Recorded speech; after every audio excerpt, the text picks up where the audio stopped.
Bring in William Lawrence. He's a professor of North African history, politics, and culture. Professor Lawrence, thank you for joining us. This is being called a new page in Sudan's history. How so?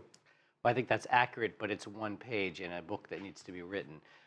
This very important agreement was reached in the beginning of August and formalized today and sets in motion a three-month transitional process that was prompted in many ways by the horrific massacre of June 3rd and other killings in late June, which put the Transitional Military Council and the security forces under Hemedti on the back foot and made them, I think, in a much more concessionary mood.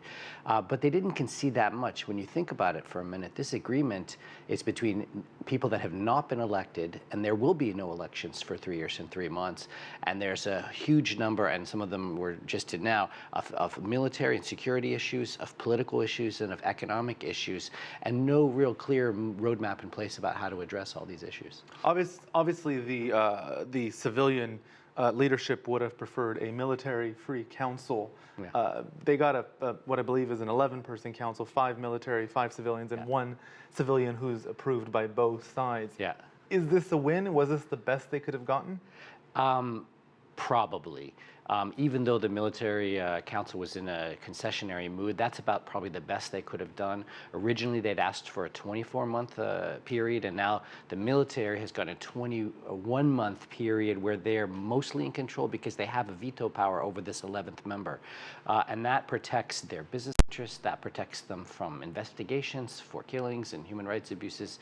And so they've put in place a number of structures that they think protects their interests. And it's very clear, the interview with Hemedti on BBC, where he was basically saying this was in our interest. So that begs the question, what are the interests that the military are trying to protect?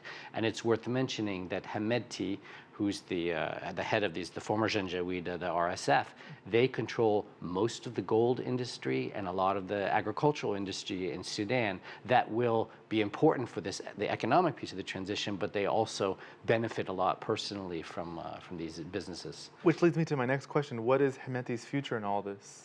Well, he's definitely protecting himself and the interests of his clan that dominate the most powerful military forces, which are over 70,000 now. They're deployed in Yemen, they're employed in Libya, they're employed in other regional conflicts, but the bulk of them are deployed in Sudan and trying to set in place a certain amount of security guarantees so that the economic enrichment to some degree of Sudan, to some degree of themselves, can go on.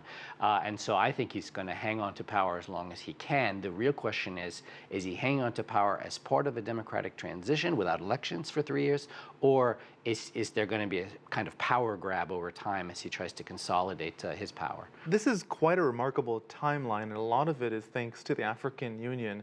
Does this really bolster their credentials on the continent? I would say yes, in the sense that it's an African-led African solution, and I think the most congratulations go to the Ethiopian Prime Minister and his envoy who did the heavy lifting on the mediation. But I don't think it's necessarily a big win for the African Union in terms of stabilizing Sudan. They didn't really do much in that way. The back channel deals were very much brokered by the British with American help that led to this agreement. And I don't really see the African Union as having done much except maybe expulsing Sudan at one point because of the violence of June. So is the African Union performing better? Yes. Are they doing sort of everything they can to make the situation better in Sudan? I don't think we're there yet. And don't forget, the African Union is headed by Sisi right now, and Sisi has his own interests backing Hemedti in the military council. It's hard to talk about Sudan without talking about Omar al-Bashir, his trial starting this weekend, largely out of the spotlight. He, of course, is part of this timeline. He's facing charges of corruption. How does that fit into all this, in your opinion? Well, it's very important, symbolically and actually.